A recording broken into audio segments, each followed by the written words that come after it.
Hello. No, then you're all right. How you doing, man? You How good? you doing? Yeah, yeah, not bad. How are you getting on?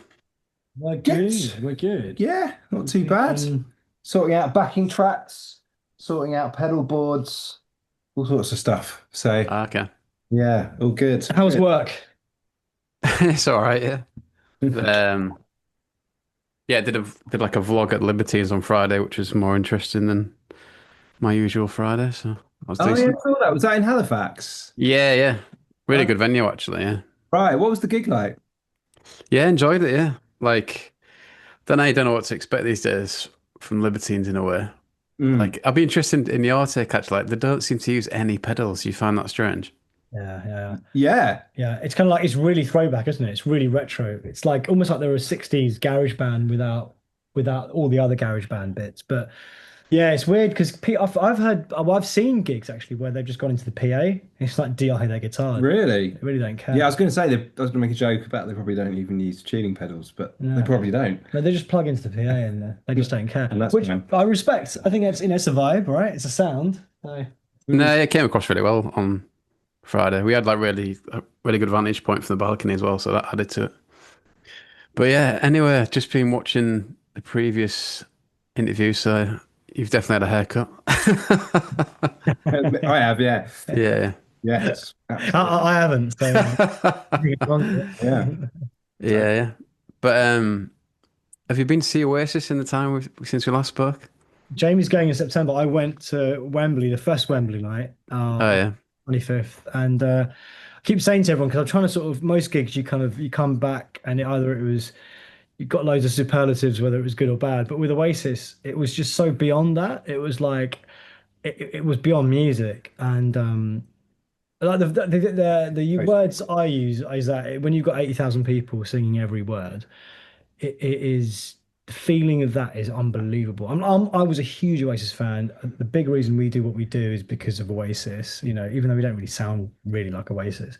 But that gig was it was just phenomenal. And I've got no memory of it. All I can remember is how I felt and just yeah, the feeling. I mean, have you seen them yet? Have you gone to any of the shows?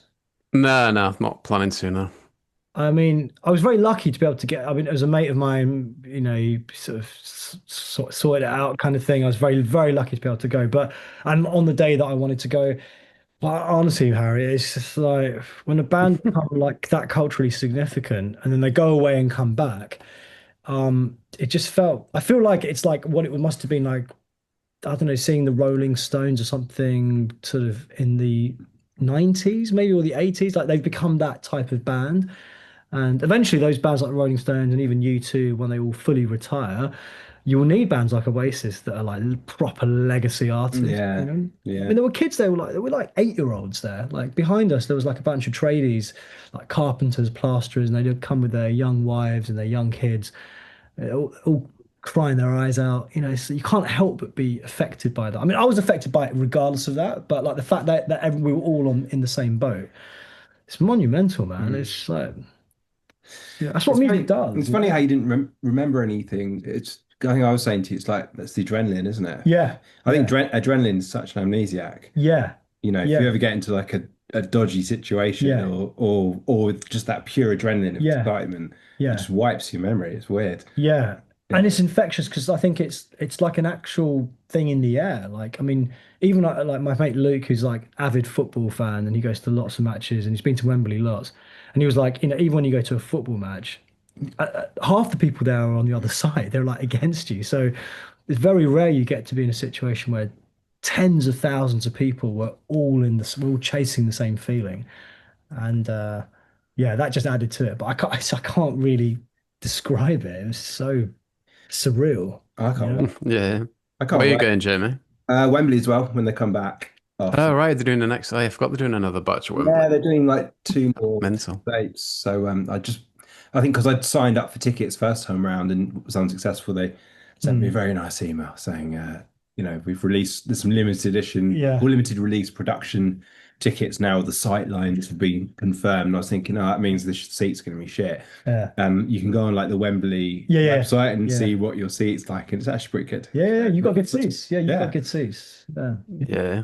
very exciting. Speaking to a journalist earlier, who came on the radio show, and he's interviewed Noel Gallagher a couple of times, and like it got to like the day before the gig, and his daughter was just like, "Please just text Noel saying, can we get tickets?"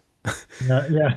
So he's like, "Yeah, I will do. But obviously, no chance of getting them." And next thing it said it was like Noel Gallagher typing, I love that. That's so and good. he sorted him out basically. Long story short, but absolutely wild, yeah. Amazing. That's the advantage of doing that many massive shows. You've got a Yeah. massive guest list. Yeah. You can just get everyone you've ever met in, probably. Yeah. Yeah, Yeah. I think that early run, I think the first few shows you couldn't get in for love nor money. It was just like every seat was spoken for. And I think, yeah, now it's opened up a bit. They've kind of Yeah. relaxed it. Um, but they're probably riding high because, they're making millions and millions. I mean, like, they're just making so much money off this. Everyone's getting paid. It's not like they're doing the toilet circuit. Everyone is getting paid, Yeah. yeah. It's handsomely. like double the ticket price basically, isn't it? Yeah. Yeah. Yeah. But yeah, right, well, nice one. I wanted to obviously dig in to where we were. Can't remember exactly where we were, but I realised afterwards I'd not really talked about NME and your relationship with them. Hmm. How would you sum it up? I'll just start out. It's a good question. I'll let you say that one. I don't know. We did our first ever photo shoot with the enemy. They did, it's like kind of a new rock revolution, up and coming Hmm. thing. And there was editors, us, apartment. Yeah. I can't remember who they were, but thing with the enemy, of course, they build you up and knock you down because that's what they like to do. I mean, I think the fact that it just became, I don't know, the enemy for me. I used to read it, but I never really liked the journalism very much, if I'm honest. I thought, the music reviews in like the Observer, the Times, Q, Mojo, they were way more considered. Hmm. The enemy was just about gossip and slagging people off. It was never really about the music. And they, back in the 90s, I remember they had like Johnny Cigarettes was one of the, and like you'd read his stuff, it's like, was he high when he wrote this? And of course, I realize he probably was. But yeah, I think they just kind of crashed and burned under the weight of their own self-importance. Of course, they're online now, but I have no interest in them at all. I No. really, really have no thoughts on them. But Yeah, like Jamie they said, were very unpleasant to us as well. So perhaps I've got a bit of an axe to grind, although I'm much older. Genuinely just don't care about them. I think yeah. What do you mean by they're very unpleasant? Sorry, just in terms of well, reviews. they, I think they initially were like really excited about us. I'm trying to remember. You might remember better. What? And like our early singles that gave good reviews, and they reviewed our live shows a lot. And then was it the EP or maybe was it the album? I can't remember. But one of the releases, they just were really nasty about It it. was the particular thing is Okay. with the enemy that it's often like with publications there's like a party line where it's like okay, we're going to support the libertines and all the journalists Mm, have to kind of get in line and there's almost like a something like almost like a whip who goes around and ensures when it's going through the editing process okay this is we're going to push this band and we're going to support them we're going to find things to like but if you were to plot our reviews in terms of positivity and negativity on a graph it was wildly erratic. So you'd have one review, so often in the same publication, same week, you'd have a live review that was like great, and then another live review that was like of another day that was appalling. Um, and that's fine because maybe there's some gigs were good, some gigs were bad, but they were so inconsistent with how they you never knew where you stood. They were like a toxic lover, and they could be so kind and then so unkind that in the end you just gave up trying to pander to it really. And I think that's the nature of it. And to be fair, they're entitled to change their opinion on a band, like yeah, yeah.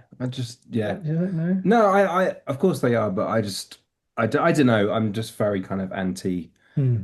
that kind of that kind of like Pulp Fiction style journalism. I just don't see the point of it. Yeah. It's not interesting to read anymore, and that's why it doesn't exist except online. It's you can barely read an article without Yeah. getting a million adverts in your face because they desperately need some money. So Yeah. they are a cultural irrelevance, in my opinion.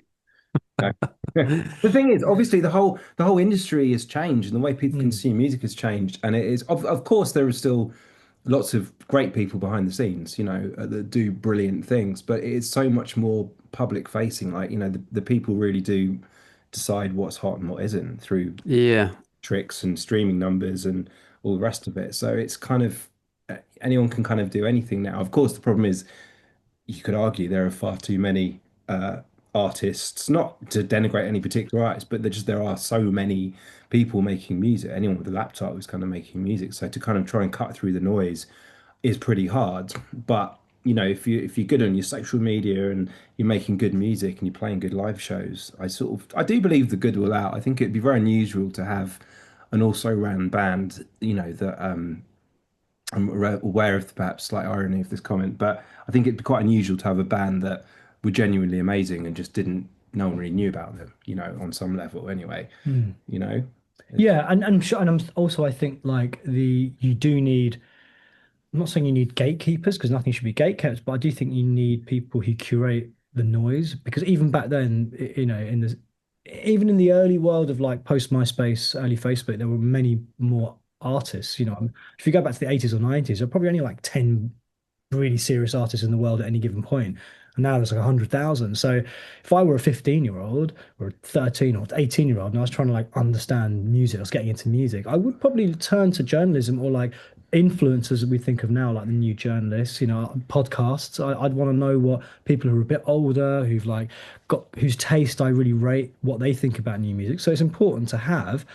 Um, I think, as you said, like just touch on when you say when it becomes self-important, and because I don't think there was anyone at the NME at that era who was of the same caliber as someone like Nick Kent, for example, when he was at large, and people who wrote those really like significant pieces where they went and spent time with the band and understood, went out on the road with them and like understood what the motivations were and what their philosophies were, and so it tried to be two things. It tried to be kind of like quite comedic and like throwaway and like a bit pulpy, but also try to deliver serious journalism. I actually don't know if you can do those two things unless you are like super skilled. I don't know who does that And really. that I think is why something like Pop Bitch is still going. Oh, Pop Bitch is Because that amazing. that Yeah, is just doing one thing, yeah, and it does and it it's brilliantly. funny. Yeah, Does it brilliantly. And then if yeah, you want serious journalism, it's yeah, kind of harder to come by these days. But I guess yeah, Pitchfork's pretty good in terms of the online yeah. stuff, Oh, as so the people on a lot of the TikTok. broadsheets. There's loads of like users like gig girls on TikTok, people who actually go to gigs and who are like deeply love music and they give great opinions and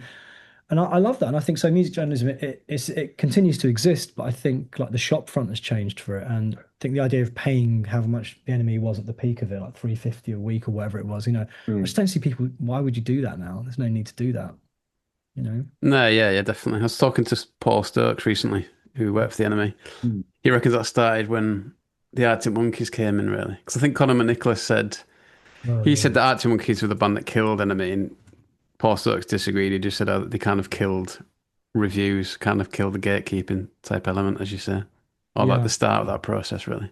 Mm. Yeah. Hmm. Yeah. But yeah, And also, like, when you got people, when you think about like the days of like Rolling Stone magazine and the people who sort of the journalists who set those sorts of publications up, it seemed like a very different culture to what I always feel is like the kind of careerist approach of people like Connor. Like Connor's really good at what he does, but I just feel like he went on to I think become the editor of Top Gear Yeah, he magazine. did. Like he didn't have to be at he could have been he was at the NME, but he could have been at like I don't know, Vanity Fair or something. It could have been anywhere really.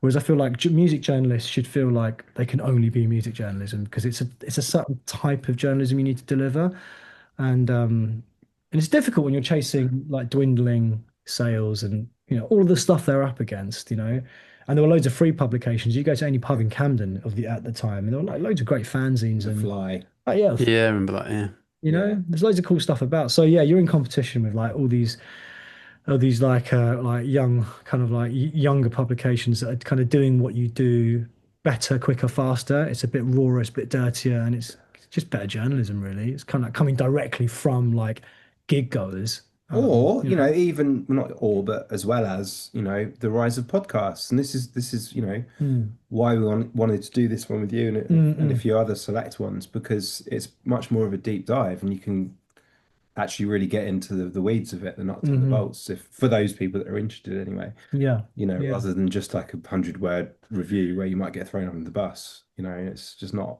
that's not what music's about at all. Mm. What was yeah. with you, Harry? Why did you start up a podcast? Like, what was the feeling behind that? It's just the idea of like be about 2019. I just wondered what happened to a lot of these bands. I was like, there must be like a lot of people wondering what happened to that scene kind of thing. Mm. And then I thought of the name, and I was like, oh, I've got to do it now. Yeah, yeah, yeah. But no, then obviously I had a link with Tom from the Paddingtons, both being from Hull, Hmm. kind of like mates with him. I was like, I could probably get him to help initially, which he did. Just like, yeah, just the passion for that era, really, I Yeah. guess. Yeah, because it kind of it blew up quite quickly, but then it also extinguished very quickly as well. Like a lot of punk was like that. Punk didn't Yeah, last very long, you yeah, know. It's so many of these little grunge even.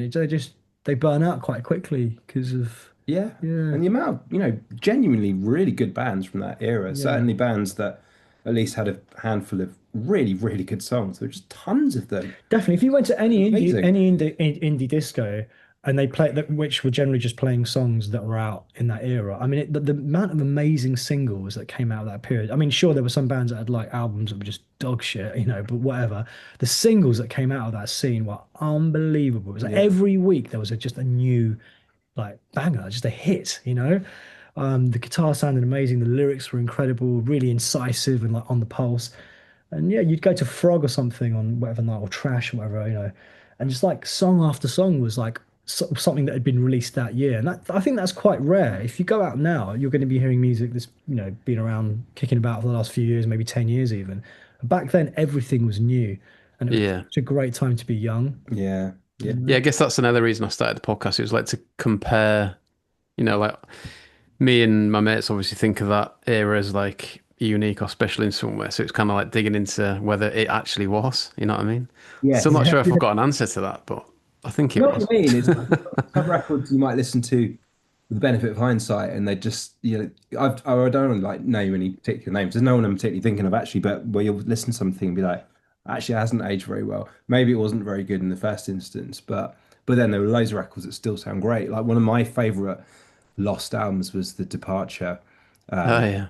I can't remember what it was even I called. can see the front cover though. Yeah, I know. Yeah. What was it called? I can't Oh, remember. lucky film. Yeah, but that album, I know the songs, but I can't remember what it's called. Well, All Mapped Out was a song, right? Yeah, All Mapped Out was one of the singles, Singles, but it yeah. just the sound of that record and that, especially that guitar player, That Rick Sam. Astley that produced that record. I think you might be right about Yeah, that. but Yeah, it was such a good and guitar. they were signed to Parlophone. It was a Yeah, major label and it was a great sounding record, yeah, and they just sank without a trace. You yeah. know, Called Dirty Words. Dirty Words. I was going to say No Yeah. Kind Words, but Yeah, obviously that's Maccabees. yeah. Yeah, your Dirty Words. That's it. Great, great record in my opinion. Just Yeah, sonic. we had Maddox on here. Oh, really? Yeah, yeah. But yeah, absolutely wild, kind of just like he insanely quickly got signed. I think he did like an internship at Parlophone and he's like, do you want to sign with a band? Like, all right. I Yeah, might be getting that a bit wrong, but basically, yeah. yeah, yeah, right, right, yeah. Larapin Love, another band that we did a couple of shows with, I Yeah, think. yeah. Um, they just were amazing. How Like does someone like Ed Larrikin just disappear? I mean, like you said, very like exactly. us, but Ed Larrikin was really something. You know, the man was a poet, really. I mean, a real like, fire starter, but just sort of, I wonder whether because I remember Mikko, the guitar player who was brilliant, he hmm. went and joined Courtney Love's band. I think he's still in her band now. Yeah, yeah, yeah, But I don't yeah. know if that precipitated their demise or whether it was the other way around. I'm not sure. But they had some wicked, wicked songs. Do you remember that band we spoke about who came just after us? After the year, it was like they were the Neat. They were signed to Oh Fast. yeah, yeah, yeah. The Neat, The the Neat. Neat. Yeah, they're from Hull. I'm mates with them, yeah. No way! I Really? love that band. Yeah, yeah. Sorry, That's They turned into a band called Life, if you've heard of them. no, I think I missed that I one. haven't. No. Yeah, yeah. That's That mentally called them. single they had was one of the best post-punk songs. With his pleasure. Yeah, You need to... full stop. Such a great song. In Youth Especially as a single, Yeah, one yeah. of the best post-punk like guitar anthems of all time, Yeah, period. Like yeah. done. Like that is it. Like they sort of game over on that song. It was so good. And the sound of that record, oh my God. I remember hearing it for the first time. I was like, what the fuck is this? It's insanely good. This band are going to be massive. And then nothing. Yeah. And then Nothing. Yeah, it is. Yes. But I think they were on Nick Hodgson's record label. that's it. Yeah, from the right, Kaisers, yeah. yeah. Chewing Gum, was it? During the Cheering, records, it yeah, was, yeah. bubblegum, yeah, chewing gum Yeah, records, yeah, yeah. yeah, yeah. Yeah, yeah. That's mad. That yeah. Mez, the singer. He's been on here, and he said like they've got like like a shelved album basically, and I was like, you got to release it.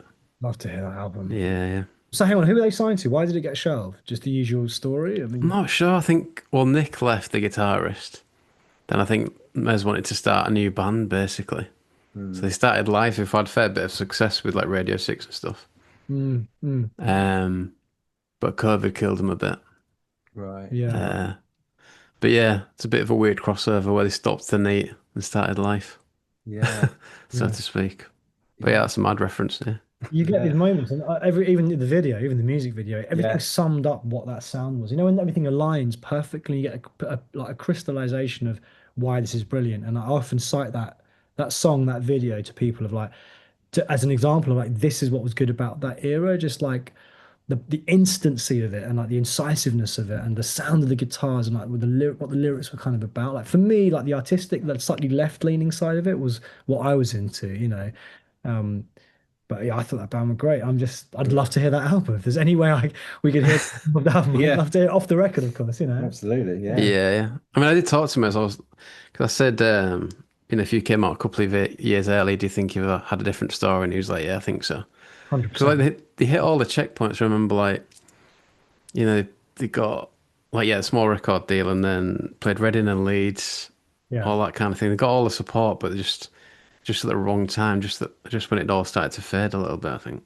Yeah. Yeah. Because Yeah. that song must have been, I'm guessing, 2008 or 9. Yeah. Because I Yeah. remember at that time, 2009, I think. I Yeah. think you played it to me. We were at my flat in Stoke Newington. We were doing Yeah. demos for what would have been your Yeah. Yeah. So solo records. we'd long since broken up as a band. Yeah. Yeah. So, you know, Yeah. it's a shame when that happens because, like, you know, timing in the grand sweep of things, timing, if you're in or out by a couple of years, it doesn't make a bollock of a difference because it's a good song is a good song, right? But so many bands, even in the 80s and 90s, who missed the boat, they missed the cultural zeitgeist. And Mm, then, like, journalism leaves them behind, or radio doesn't support them. And they've got these great records. And okay, yeah, maybe they're a year or two too late, but who cares? You know, if a good mm, song is a good song. yeah. So. Yeah, it's so funny that well, it makes sense that you know them, right? I guess the scene is probably slightly smaller than it is in London, but Yeah, I mean, we started our bands at the same time, basically, but they just did a lot more than us. We played a few gigs with them Yeah. Right. Right. around that time. But yeah, funny. But they've got yeah, the brother now, the younger brother's got in a band called Serial Chiller, who I've been pushing. that's brilliant. That is very good. Yeah. Uh, yeah, I'm quite into them anyway. Yeah. But yeah, I did want to, I mean, in terms of record label, you said they kind of left you to your own devices in the end. But what was their reaction when you called it a day? Was there any kind of feedback? I can't remember. Do you? No, I don't know. I No. feel like we just kind of almost went a bit incognito at that point. I think Yeah, we were all just sick of the sight of each other, so we just kind yeah. of. Went to Well, I think we war. were in the middle of a tour. We had more dates as well. Did we? I believe we did. Yeah. I remember we got offered a tour to go and support, I think someone in Australia or something, like Humanity or something like that. There was a tour date came in, a series of tour dates came in, and we just didn't do them. We kind of I can't remember the band. I don't know. No idea. Yeah. But yeah, like Jamie says, it just got so much by the end of it. The easiest thing to do was like just turn everything off. Just turn the Yeah. computers off, Yeah. turn ourselves off. And Yeah. Yeah, Exactly. you must be pretty down on it not to go to Australia on tour. yeah, but weirdly though, like we could have been offered like the most amazing tour in the most amazing place, but mentally we were in such a bad, like such a drained and exhausted place that I think the only thing that felt like joy was to not do the thing anymore, not to do that thing. Yeah, because I think You know? from probably signing our publishing deal, which was sometime in 2004, to splitting up, it was barely 3 years. And I always think of it as probably more like 2 years of being Mm, mm, fully active and touring and yeah. releasing actually more than anything else. Mm, So it was a very, very short burst. And during that time, we probably spent roughly a year of that being built up, built up, built up. Some certain people in the industry thought we were going to be the next, massive band. I mean, that's not me saying that, but other people were saying that. And then we kind of got to that point where we released that album that we talked about last time, and yeah, and it just suddenly, the day we were called into Warner's and were told, we're not going to release it. You need to go and write more songs. And we were like, but we've literally recorded all the songs that you signed us for. yeah. Like, what are we supposed to do? Yeah. And I actually am very proud that we rose to the challenge and wrote, Mm, some songs that I'm really, really proud of. And I yeah. ended up putting out the album, but it was too little, too late by that point when, when Yeah. Break the Banks came out. Yeah. Um, It's like I don't know. It's like I always one of my favorite songs is "Heartbreaker" by Dionne Warwick, which is like written for her by the Bee Gees, and this is like really like really touching lyric in the chorus. It was like, "Why'd you have to be a heartbreaker when I was being everything you wanted me to be?" And I feel like our relationship with the record label, with Warner, was like that. It was like we did everything you wanted us to do. We didn't compromise on our sound. Like you signed us for this thing, so we delivered this thing to you. And for no reason that we could see, and without any explanation prior or otherwise, you just went, nope. You just said no. And you didn't really explain why, not in any, you didn't quantify it in any meaningful way, and nor did you give us a roadmap for the thing we should do next. You just went, just not that. But I'll know when I hear it. And to do that to a bunch of young, exhausted men who are like struggling, really struggling on every level, I think is really cruel. And you're Yeah, it's never going to pretty get rude. something good out of them. But by doing that, it's quite a toxic way to handle people. So I think all we could do was just turn everything off and just like, because we would have gone mad. After when the band split up, I became like a builder for a bit, like a painter and decorator, because I wanted to do something that felt like honest and real and just just normal. I was trying to be a normal person and hang out with normal people and not these like didn't want to have all that head fuckery stuff happening, mind games Yeah, constantly. yeah, Just hang out with some normal people for a bit. So absolutely. I remember reading Graham Coxon's. Yeah, I was just thinking of that. Yeah. Yeah, in fact, was it? Well, no, it might be Alex James's book actually, a bit of a blur. Yeah, it was, and he was saying, at one stage in Blur, the only people was it him or Graham? I can't I remember. think it's Coxon. Yeah, when he said he The preferred only to be with people he enjoyed chatting. people in the pub. Yeah. Yeah, well, in the like pub. people in the pub or That's it. like That's literally it. cab Yeah. drivers Yeah. or plasterers, just Yeah. people who were normal people that Just weren't straight talking people. stringing you along with a load of bollocks, Yeah. Because I mean, I'm sure there are worse industries. I've got people who work, people who work in advertising and fashion, and they're like some of the stories they come out with. But I think as William S. Burroughs said, his quote about the industry, about being this long, shallow trench where, Money trench. like, yeah, where good men go to die and pimps and thieves run free. And there's also a negative side. It's like I remember seeing it once early on tour, and it was in a toilet up in Manchester, I think. It was a print. I was like, oh, that's a really funny quote, that. And then 2 years later, that quote always resonating with me and thinking back to me first seeing that quote and thinking how true it is because um, especially back then 20 years ago, like we're in a kind of mental health revolution. I think we talked about it last time where people are much more accountable and people communicate better, blah blah blah. But like back then it was a terrible place to be if you're quite a vulnerable musician and you're unsure of yourself and you just need some mentorship, bit of support, you know I suppose it's like being a young sports person, and like if you have an injury, you feel really down about yourself, and you need to kind of be pepped up by your teammates and also the people who've signed you and who are in charge of your career. And the wheels came off, and then there was no one around. Everyone like absconded. It was like rats from a sinking ship, and that doesn't do good stuff for your morale. Yeah, yeah, exactly. And like, indie music is essentially about finding somewhere to sort of belong, finding a tribe where geeks, freaks, and weirdos can celebrate who they are and be themselves, which nowadays seems a bit redundant, Mm, which is a good thing, actually. mm. Yeah, as you say, mental Yeah, health yeah. revolution. But certainly back then, it was Mm, that was a real thing, and then so yeah, to kind of be mm. that cruel to people who are Yeah, actually yeah, trying to yeah, make music that's inclusive and whatever yeah, else. Yeah, it wasn't great, but there are wrongs to be righted. That's the thing. yeah, You know. yeah, So Yeah, nice segue then, like yeah. into Well, there in you terms go. of what you're trying to do now here. Yeah, exactly, exactly. yeah. Yeah, because it's been 18 years and a lot of water has passed under the bridge, and all you've got left is the songs. That's all that matters. And obviously, hopefully, some of the people that like those songs, Mm, you know. mm, Yeah, it was funny. Like the end of last year, I was teaching my students. I teach like production and mixing and stuff like that. And as students do, they're like, "Oh, play us something that you've done," because we're always listening to their songs and talking about their productions and stuff. And I'd kind of run out of stuff I wanted to play them that I'd produced and mixed. So I was just like, well, did he used to be in this band? And I kind of played them a few tracks. These are like 19-year-olds, from all over the world, actually. And quite a few of them were genuinely like, this is sick. This is so good. And I was kind of like, is it? And I kind of hadn't listened to it for so long, and I was like, "Oh yeah, maybe it's quite good, sort of thing." Yeah, I mean, I've always loved the band. I'm not going to be like faux humble about it, but I didn't think anyone would care anymore, especially not people that are that age anyway. mm, And the mm, fact their reaction was so strong, I was like, "Oh, that's quite interesting."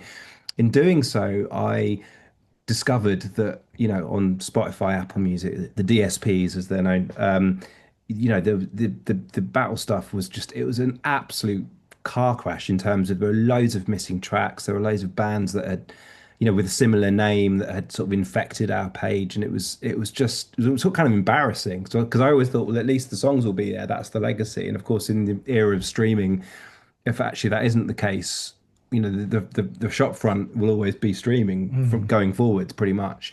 So I kind of messaged Jason to say, that I'd played the students these songs and it was great, but I was like, I can see what a mess the DSPs are. I'm going to take this upon myself to try and sort this out, which I did to as much as I could anyway, in terms of removing tracks. And then yeah, we were just kind of talking about, oh, because I think for a while, especially Jason, sort of on and off, once in a while would say, oh, it'd be good to do like an open mic night, sort of play some of the songs acoustically. But I think to a lead guitar player that's used to like how many pedals have I got there? Like 13, 14 Yeah. pedals. It was a bit Mm. like, yeah, maybe.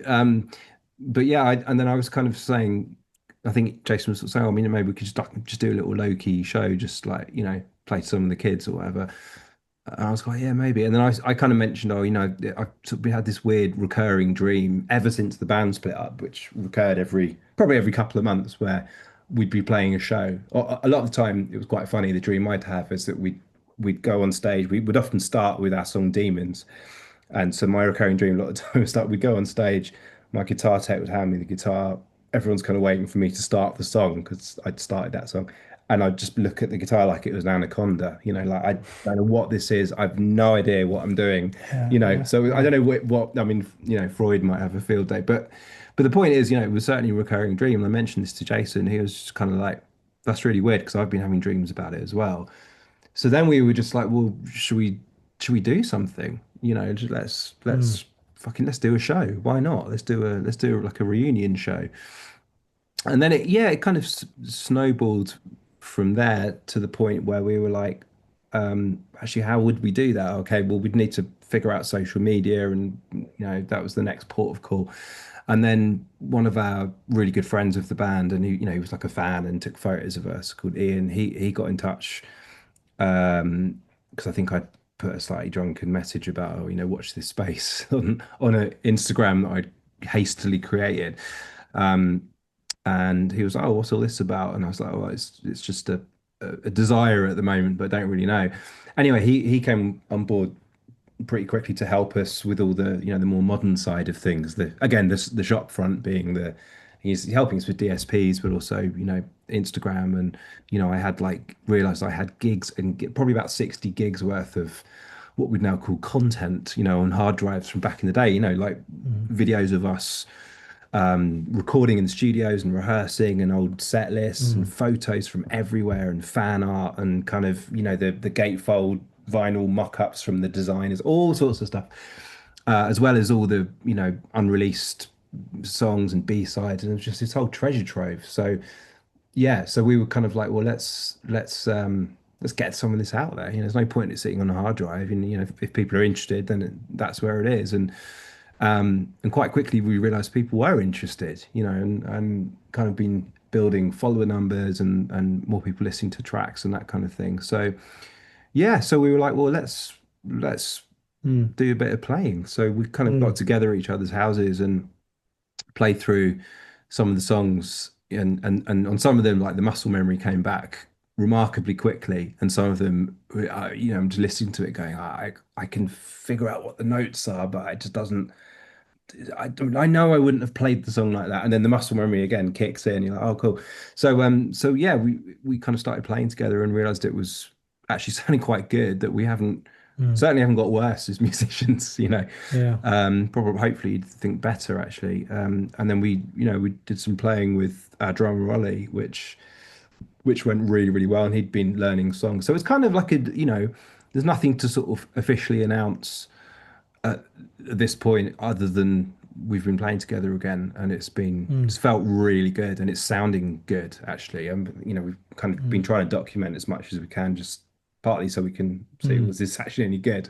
Yeah. And yeah, I think it is good. So yeah, that's the intention. I think this probably isn't exclusive for any any battle fans out there, but the intention certainly is that, we want to put a show on, Mm. and just sort of kind of see how it goes down and hopefully reconnect with some of the old fans, of course, but also see if we can open it up to a younger audience as well, and just kind of take it from there.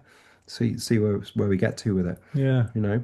Yeah, and it was the younger fans that was kind of what was triggering when I was having dreams about it because I was starting to get because I'm not really good with like socials. I was for a while and then it was getting a bit heavy, so I just kind of like kept my account but just didn't really use it. And when you go onto like Facebook or Messenger, there's like an other folder, and same with Insta, like you've got like different folders which I hadn't bothered checking. And for a while, I was just kind of I'd get like messages from old fans, like just checking in, and every month I'd check and I'd try my best to respond. And then I started getting loads of messages, and it was happening over the last few years after lockdown, in the lockdown period, building up from names I didn't recognize. They were kids, they were young kids that were like like coming of age. So they were like 18 or 15, maybe they just got to uni. And they were for the first time, as you do in a young, when you're that age, you start to look back, what was popping around the time I was born or in that era. You sort of kind of romanticize the era you were born in. For that 2005 era, there's all the big stuff people know about, like Arctics and Block Party and Razorlight, maybe. But because it's a bit of a lost period, there's all this other under the radar stuff. And we did the same thing when once we researched The Cure and Joy Division, we'd get into like Mission of Burma or lesser known bands from up north and stuff like that, right? So they were discovering Battle, but there's not a lot of us online. There's not a lot of content, and it kind of like, enhanced the chase aspects of it for them. They're like, it's a bit of a mystery, this. So they would message and ask questions, and I'd do my best to reply, but the messages kept coming in sort of thick and fast. So then once we set up our socials, we kind of directed them over there. And that was a real eye opener to me because it was like these kids were getting in touch. And when we look at our insights on the socials, and we just, it's not been in live very long, there's a huge demographic is this like 18 to 24. And there's like young kids, or young people rather, are really interested in this sound. And like, because maybe for them, they haven't had the chance to have a scene like that or go to gigs regularly or be in a band themselves, Yeah, and I've also got a bit of a theory that, um, not all by any means, but quite a lot of modern music started to go down this path of, almost over electronic, obviously loads of auto tune and lots of kind of copy and paste and stuff like that. And of course, there is a place for that and it can sound great. I'm not trying to be dinosaur about this, but I do think the art of human beings playing instruments in whatever genre that is for a little period was kind of getting lost. And now, of course, now that's changing a lot as I think kind of kids are realizing, well, you can have both. There's a time and a place for like Charlie XCX and stuff like that. It can be super cool, but also it's great to see people playing their instruments, and also things can Mm. go wrong. It's a lot less polished and it's more Mm. human. And I think in an era where, of course, we have the rise of machine learning and everything that everyone knows about, and all the kind of anxiety about that, I think there is a real craving for stuff that's real. Mm. And I think obviously at the very, very, very top of the scale, that Oasis are, I mean, apart from the fact the songs are great, and we can, as you know, wax lyrical about Oasis loads, Mm. but apart from anything else, it's four or five or whatever, really two, I suppose, really, really cool guys from a bygone era that can still play really, really well and put on an amazing show. And that's why there's all those young kids there I checking think it out. exactly, yeah. It's like it's a corridor to a time you feel nostalgic for. And I think somebody once said recently, nostalgia is at its most powerful when you're nostalgic for a period you never even experienced. Like for me growing up, it was the 60s because I was like, oh, if only I wish it was the 60s, I wish I could be happy kind of shit. But I think if you're 15 or 18 now, you weren't born in the early noughties. And so you see that through the kind of like the edited history. Like, history is written by the victors and the photographers and the journalists, and it's so edited. Like people think, oh, Instagram's edited. Like, our past, we lived through the 90s and the early noughties. It definitely doesn't look like the way people remember it. I mean, people just cherry pick the best bits. But if I was 15 and I didn't know that, I'd be like, that era is sick. Like, Mm. and when a band comes along that's like a direct connection to that, I think you probably cling to that. If that's an aesthetic that appeals to you, and like, why wouldn't it? I get it. I totally get it. In the same way, like you say, the opposite's also true. If you've never really heard auto-tuned, like hardcore, like dance music, you'd be like, oh my God, this is amazing. Like, Mm. So I think it's probably quite exciting, and it is exciting diving back into it and just refreshing on that whole period. And you also listen to like the music of your contemporaries while you're in that headspace. You're like, oh my God, what a dynamic period that was! Like, such a Mm, wealth of music. It's so fertile that age in such a short space of time too. mm. Yeah, yeah. So is Instagram the place to keep an eye on everything then? Well, For yeah, I sure, mean, yeah. so the handle is this is battle.band, which is the website, and it's the handle on almost all the social Mm, mm. media. I was going to say outlets. What's the platforms? That's the word I'm trying to get with the program here. Yeah, Platforms, yeah. yeah. But yeah, it's interesting. I mean, we have some followers and engagement on TikTok, but I mean, TikTok's brilliant, but of course, I think the sort of demographic, generally speaking, that we appeal to first time around or maybe just after, they're much more on Instagram. So And it's all archived content at the moment. Like yeah, to all intents and purposes, we're just establishing just a digital footprint, you know, for so what went yeah, before. So it's really like old dark footage. That's not very TikTok-y, but I think if we started doing things like from now, TikTok would be a great place. I mean, I love TikTok for what it can do in terms mm, of the reach it has, that like explosive reach. And it's so raw and it doesn't require you to be, the type of the kind of more long form content you get on YouTube. It's like the antithesis of that. It's like you're just having a phone call with a mate. It's so low key, which really appeals to me mm, personally. I like that. It's like a low barrier of entry, so mm, it makes it easier. Yeah. yeah. Yeah, I've been getting more and more into it. It's quite addictive. Yes, it is. You can scroll literally forever, which is Constantly. Yeah. terrifying. Yeah.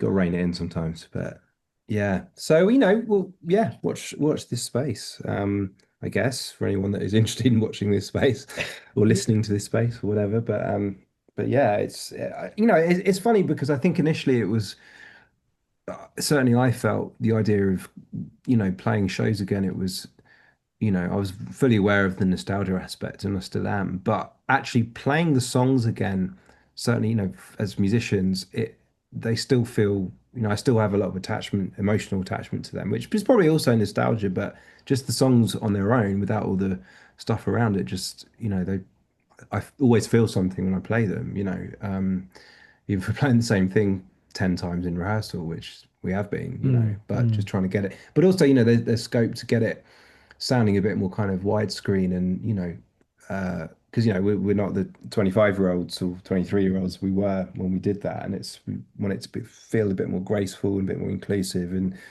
and maybe playing a couple of songs that we haven't played before because mm, which were B-sides or mm, whatever. So yeah, it feels really really good. If it doesn't just feel like nostalgia is what I'm saying. It feels like it's a mm, band just enjoying playing their music, mm. and anything else cultural, the people can decide whether they like it or not, Yeah. But it's really nice to play the songs again, that's for sure. So that I'm not having those dreams anymore. They've stopped. Right, right. Oh, So they're okay, that's yeah. good. Yeah. Someone did mention on Instagram, the fact that it wasn't a band with a similar name. I think they put, did they Battle. ever did they ever meet battles for a battle of the band names? That'd have been great. And we wish we'd done that. And the enemy would Oh, have probably got behind that as a piece. yeah, I think there was definitely some crossover, wasn't there? In the sense Yeah. that sometimes people would come to our show. I remember this a couple of times, thinking that they'd booked to see battles, but certainly the people I spoke to anyway were really glad that they saw us. Yeah. So I don't know quite what that means, but yeah, it was it. You always get that kind of unfortunate thing, don't you? If you've got a name that's one word, Yeah. especially. Yeah. Yeah. I remember I was in the playground once and got talking to a mum. I was there with my daughter when she was about 18 months old, and she had a kid similar age, and we were talking, got talking, and it turned out that she sort of worked in the industry. And so I mentioned the name of the band, and she sort of misheard it as Battles, but I hadn't realized for a number of weeks because she kept messaging me to sort of hang out and stuff, and then at some point I must have corrected her, at which point all the messaging stopped because I think she got quite excited by the fact that I was in Battles and she thought I was in Battles, and but You're a math rocker. yeah, but she was like, oh, so it's not Battles then. I was like, no, Battle. And she went, oh, okay. And then she's visibly disappointed. And those are the ends of those all those play dates dried up quite quickly. But um, yeah, no, we never really crossed over. But well, they were a great band for a start. They were a really really cool like New York band. and probably dessert. And they had, I think they had the better name as well. But I think pluralizing it is should have got in there sooner, Should have shouldn't got they? it, but then would have, yeah, would have had to be the London battles. London battles. And that's Weird. Suede. Yeah. Um, Yeah. yeah, yeah, yeah. Yeah, shout out to Patrick Timms for that question. Didn't say that before, but yeah. And then I guess in terms of like the highlights, what was the? I always ask people what the highlight was of the early days, and if there's anything to do differently.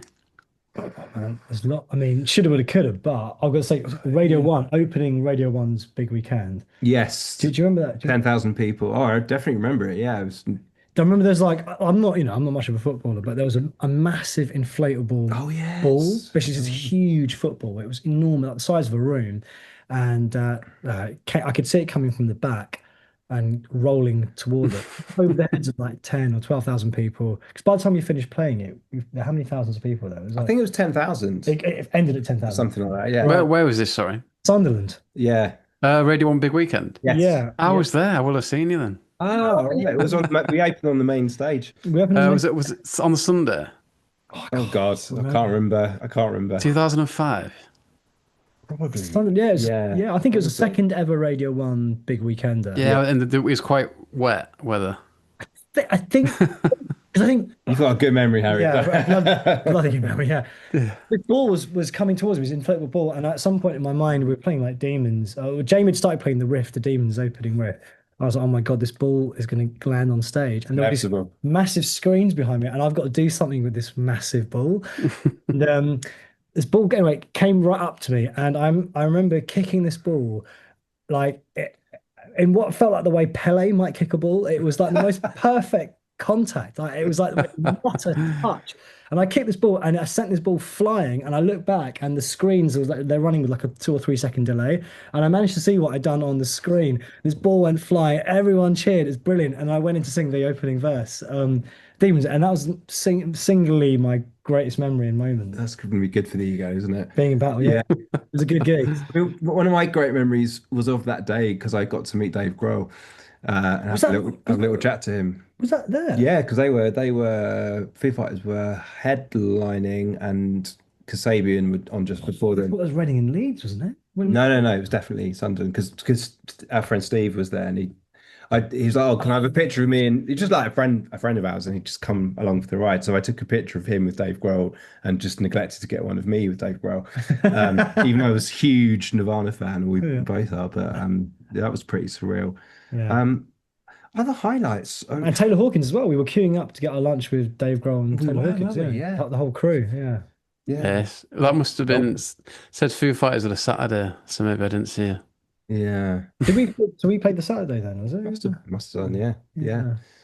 Yes. But also, yeah, I think for me, one of the highlights as well was when we were just making the record that never was, um, because we hadn't signed even that long. It wasn't that long before that we were rehearsing in that Tony and Guy hairdressers in the bank vault we were telling you about, and we sort of went from that to probably a year later, we were in a residential recording studio, where the Smiths had made The Queen is Dead. And yeah, I think we said about this before now, I'm remembering, but all we had to do was focus on recording a record. We didn't have to cook, we had like a chef, which is Yeah. ridiculous looking back, but Yeah. really good chef as well. But we would just hang out in this little kind of bubble of just thinking and living and breathing and sleeping and eating that record. So that was just in a beautiful kind of countryside, country manor really, wasn't it? Yeah. I'm thinking of Jacobs here. Yeah. Yeah. It was beautiful. Unfortunately, neither of these studios. We were at Chapel in Lincolnshire and Jacobs in Surrey. Where's Jacobs? Yeah. Sorry. No, yeah, it's Jacobs was sorry. Sorry, and neither of them exist. It was like again another kind of sort of vestige of that bygone era where 20 years is a pretty long period of time. So yeah, granted, the world is going to have changed, but my God, it's changed. Like for a young band, and I think about artists, young bands trying to start off now, and no wonder they yearn for this recent past because the world looked and felt so different, and the opportunities were so different, and you could go out with 20 quid. This is not like a boomer telling you, like back when I went out with a fiver in my pocket, it's none of that shit. This is like only 20 years ago. You go out with 20 quid in your pocket, have an amazing night, like still have money for like a pizza on the way home, and like it's just like going out and socializing, going to gigs. And the night buses weren't full of dicks like they are now. Yeah, you Yeah, like get chatting to people from the club on the night bus on the way home. yeah, it just feels like it just felt like such a great time to be young, like and to be doing things and forming bands. Everything felt like all doors felt open. Like you could Mm, do stuff. Like if you were in a band and you were good and you were disciplined and you rehearsed, you'd probably get signed. You'd probably get a little deal somewhere and go on tour and do that stuff. Like the trying to do that now, as when I look at bands starting off and some of the questions they ask, and you see these like people host these like masterclass type events and it's just like it's so hard for them. You can tell that from the questions like they're asking because they can't even get to from 0 to 1, you know? It's like all we had to do was just get together and rehearse, and that seems like the hardest thing to do now for people. Maybe because yeah. there's too many distractions or maybe it's too expensive. I don't know, but so we were so lucky to have that and to have that support early on. And as you say, all Mm. we had to do was just make music, you Yeah, know? I think another highlight, just go back to that question, was being main support for New Order at Brixton Oh, Academy. that was amazing. Yeah, Oh wow. That was ridiculous. really cool. Yeah, Yeah, because yeah, I don't quite know how we wangled that, probably because they were on the same label, but yeah, we yeah, weren't even first on. We were main support, and of course, what that meant was that yeah, they're already, because obviously it was a sellout show. It was probably nearly full. yeah, It's probably at least 3,000 people. All had a few beers, and they were like really up for it. And yeah. I think we actually did a pretty good show, from what I remember. Yeah. And Um, watching you order from behind the curtain and just, standing behind like Stephen Morris was I just remember him playing like that. Well, oh, I don't know if he was playing out of time or maybe my hearing was off or something, but it was phenomenal watching a band that essentially were Joy Division, playing it's like basically just from behind his drum stool. It's like crazy. yeah, and then we did a radio session with just another highlight. Oh God, why can't I remember his name from the Smiths? Mike. Joyce. Mike Joyce. Sorry, Yeah. right, completely had a brain fart there. Yeah, Yeah, yeah. lovely, lovely man. Yeah, that was Um, crazy. That was yeah, BBC Manchester. yeah, yeah. And then we also Goodness. did a one with Clint Boone as well Clint, from yeah. Sky Carpets, which was pretty good. Yeah. Yeah. But yeah, I think a lot of the memories, the good memories were show based for me. Well, studio based, but really like those really good shows where everyone went mental and we played really well. We were covered in sweat. It just Yeah. felt like a real moment. But one of the more comedic memories that we have is Jamie and I having the band The Killers, crammed into the boot of his Well, to the but back seat, yeah, yeah, yeah, yeah, yeah. So, yeah, actually, yeah, that was probably just before we signed. We'd gone to see the Strokes at Ali Pali. In fact, previous to that, before this show, we as a band, we just had like a band night out. We went to Camden and we watched the very, very first ever Killers show Dublin at Castle. Dublin Castle. Yeah, Yeah. and we were chatting to them all afterwards. And Dave was particularly amusing because he just seemed, he's obviously probably just very jet lagged, but he's a bit of a space cadet anyway. I think he's known, they call him Space Dave. Lovely, lovely guy, but he was just like, didn't really know what was going on. But Yeah. we kind of bonded with him and chatted to them. Yeah. And then probably what, 6 months later or something, Less than that, I think the Strokes were playing Ali Pali, weren't they? And then yeah, anyway, it was a few months later, whatever it was. We were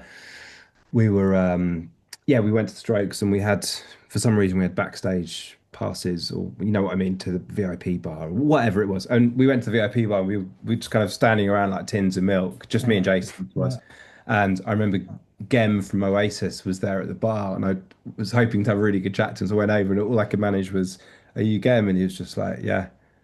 And that was the end of the conversation. I was like, okay, we're not really fitting in here. And then we went back into like the main area or whatever it was, and we saw the Killers all just standing there, also looking like tins of milk. So I was like, "Hey guys," we kind of made a beeline straight away. We're like, "How you doing? Do you remember us? We came to your first show." And they're like, "Oh, hey, how's it going?" All such lovely people, and we were sort of hanging out with them, and then sort of the night just came to a conclusion, and then we were sort of like, "Oh, what are you guys doing now?" And they were like, "Well, we're over like to mix Hot Fuss."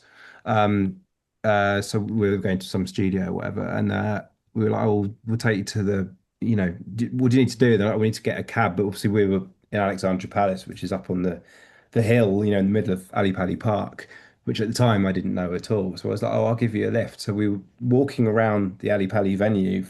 I think we did 2 or 3 laps trying to find where I parked my car because we just couldn't remember. Hmm. And eventually we found it. We're like, "Oh, pile in, guys," and we realized there were 6 of us. So Jason and I got in the front, and we were listening to the first Interpol album like super loud. And they were like, "Yeah, we love Interpol." And then Ronnie, Dave, and Mark got all got onto, sat on the back seat, and me and Jason were in the front of my old Citroen, and then that just left Brandon. He was just like, "It's fine, man. I'll just go in the boot." And we were like, In "You the sure?" trunk. Yeah, in the trunk. And he just kind of lifted up the hatchback and Yeah. just kind of jumped into the boot, and then we were driving around trying to find a cab place, and Yeah. we ended up in Wood Green, I think, and dropped them Yeah. off, and haven't Yeah. seen them since. But Yeah. And I think they would remember that because it's early on in their career enough for them to remember that moment. Because it's like they can't have been over for very long, you know. true. Yeah, they probably would. And for a while, because Ronnie Vinici, the drummer, he gave me his email at the time, and we'd email back and forth. But yeah, then that kind of like dried up a little bit as they got massive and didn't have time to obviously email me back. But they yeah, watching their like meteoric rise was lovely because we'd had those little kind of moments with them early on. You know, we felt like we kind of knew them as people, Yeah. even though we probably didn't. But that was a lovely, Yeah. hilarious Yeah. evening. Yeah. Yeah, Yeah. It with the was Killers. weird. Good fun. That's it. How good was that gig out of interest? Was that like Room on Fire It was era? Yeah. amazing. Yeah, Yeah, it was yeah. Room on Fire. We were Just kind unbelievable. of pretty much at the front. I remember just watching, Yeah, just absolutely in awe of the guitar players, actually, yeah. just the way they locked in and just they, because I love that album as well, Room on Fire. Actually, Yeah, yeah. I think I prefer it to the first one, which is probably controversial, but No, I know what you mean. If I was going to listen to one of the albums now, it probably would be Room on Fire. yeah, like Reptilia is just amazing. It's when they were kind of crossing over between, I guess, that more kind of like, I don't know, kind of reggae influences, ska influences mixed with the kind of slightly heavier, more visceral rock that they ended up doing on like Angles and those later records. But it was that Mm, kind of crossover period. I think so many bands have that on their second or third album. I'd say Coldplay, mm, started off as like a real introspective, very, I love that first Coldplay album. It was very deliberately small sounding. And then, of course, they've ended up being this mm, massive stadium band. And that second album is the kind of the delicious crossover of both of those kind of mm. eras of the bands. And it Yeah. just sounds amazing.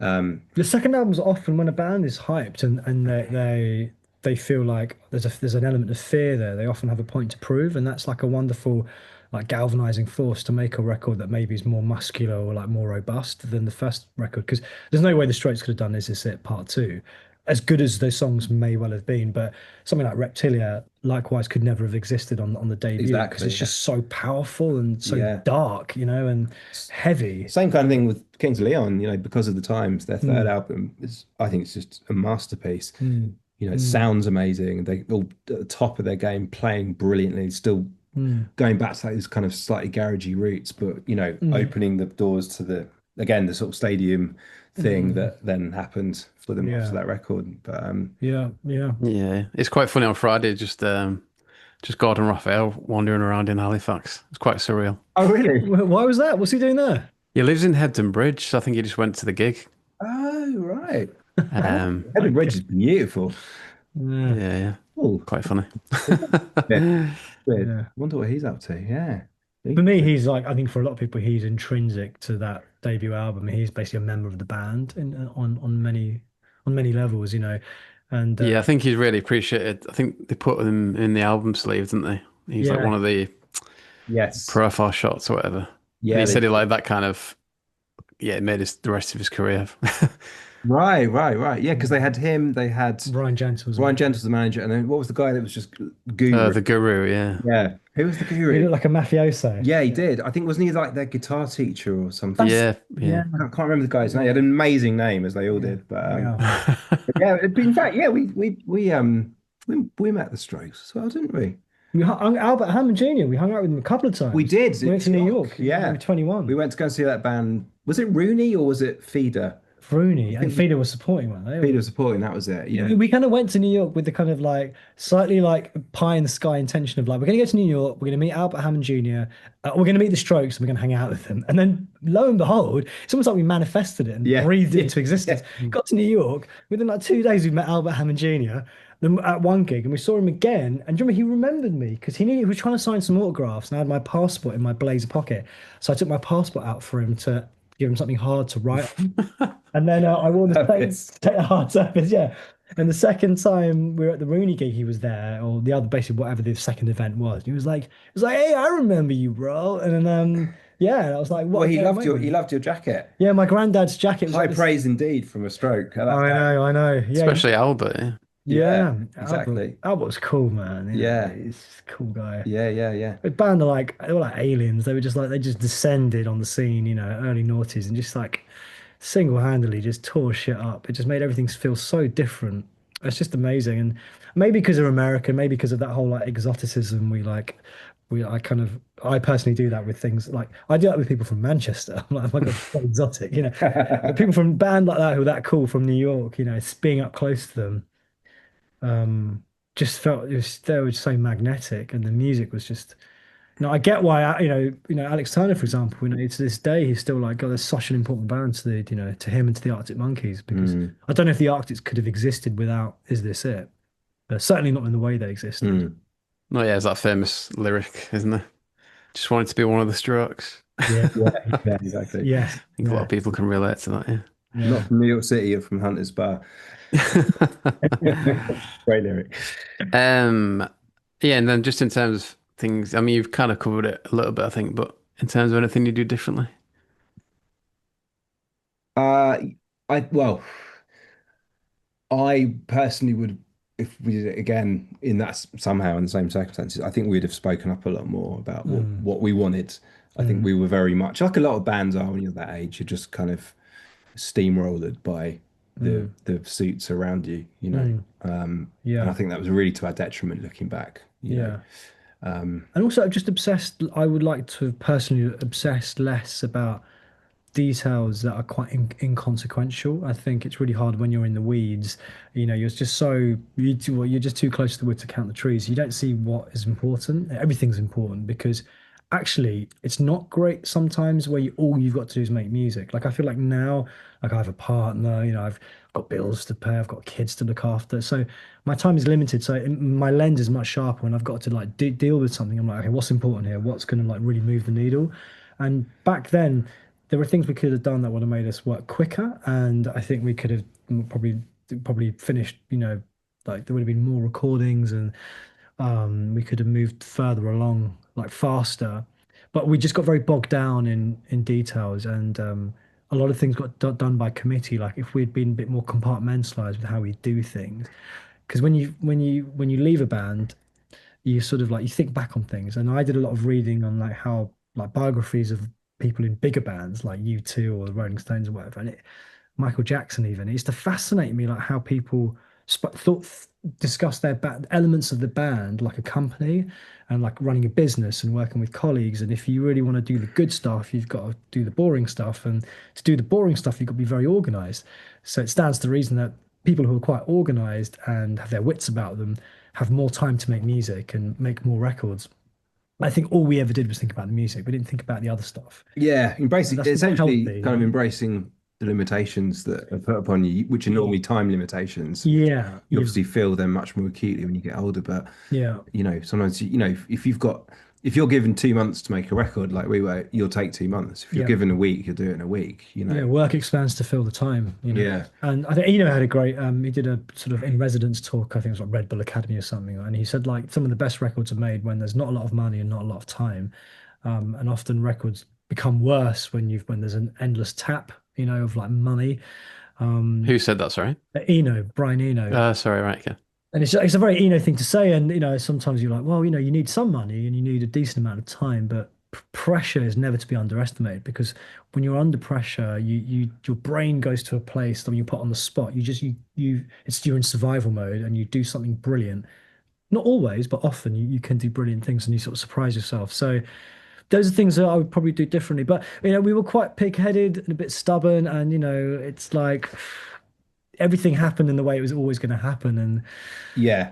hindsight's 2020, right? So Yeah. it can be frustrating to be like all the things we would have changed, but then we wouldn't be sat here talking to you, Harry, which is a highlight. Yeah. Yeah, yeah. No, it's interesting. Like, I remember Jack White talking a lot about that, putting limitations on himself. I Yeah. think I that mean, changed over the years, really, but yeah, in a way, but it, Mm. yeah, works. Certainly worked for them Yeah, for a long period. Yeah. yeah, yeah. yeah. Okay, cheers, guys. Thanks for jumping back on again. Well, Our pleasure. thank you for Thanks for having having us. us. Yeah. Yeah, No yeah. worries. I'll keep an eye on. I mean, is there any idea about when you're gonna play or anything? What's the target, do you think? Um, Well, I You're not think trying to do that kind of. no, that's okay. I think being candid, I think soon, Be good to hopefully do this it. year. Yeah, it'd be good to do it this year because we don't see any reason why we couldn't do it. It's just if anyone will have us and if we can, it's that thing of like we need to find the right size venue and not overreach at Yeah, this stage. Try and be humble with it because we're coming from like a 20-year break or something, 18-year break. So managing our expectations on that front. But I think if the appetite is definitely growing, if it's certainly there, and as long as it continues to grow, we could do a show as early as like December, I think, if we yeah, wanted to, yeah. you know? We're not young enough to know everything now, so I think doing it on Yeah. a smaller scale initially, and Yeah. just seeing what it might be that we do a show and that's that, and the response is lukewarm, but I would like to think actually it won't be. I'm pretty Yeah. excited and positive about Mm, doing a show and actually celebrating the songs, not ourselves or necessarily even the era, because I don't think we weren't one of your classic bands from that era in terms of the sound. We certainly had some more like 90s leanings and that kind of thing. mm, But I think in the fullness of time, like, no one really cares about that stuff anymore. Like, nothing is as tribal or as compartmentalized. It's like I said earlier, mm, it's what you've got left is the songs, and I'm really proud of a lot of the stuff that we put out. So it'd be a real celebration of playing those songs again, mm, and we'll see where it goes. mm, I definitely think the door is open, mm, to us maybe doing more, and in terms of what that looks like, no idea at this stage. Absolutely yeah. no idea. We Yeah. just have to kind of see what the response would be to a show. But Yeah. yeah, if we do it, we just love people to come, be part of the journey wherever that takes us. Yeah. Yeah, I'll try and get down for it, I reckon. Yeah, of course. Possible. Absolutely. Absolutely. We'll for sure let you know if and when that happens. But yeah, Yeah, I'll keep an eye on it, mate. Yeah, nice one. nice. Lovely stuff. Thank you, Harry. Yeah, It's thank been you. great to chat. It's been great because it helps us as well make sense of it. Yeah. It's like what do they call it? Talking therapy. Yeah, so it's like it kind of is talking there. Yeah, thank you for putting us Yeah. for 9 hours or whatever we've been on for. Yeah, That's all good, yeah. yeah, great stuff.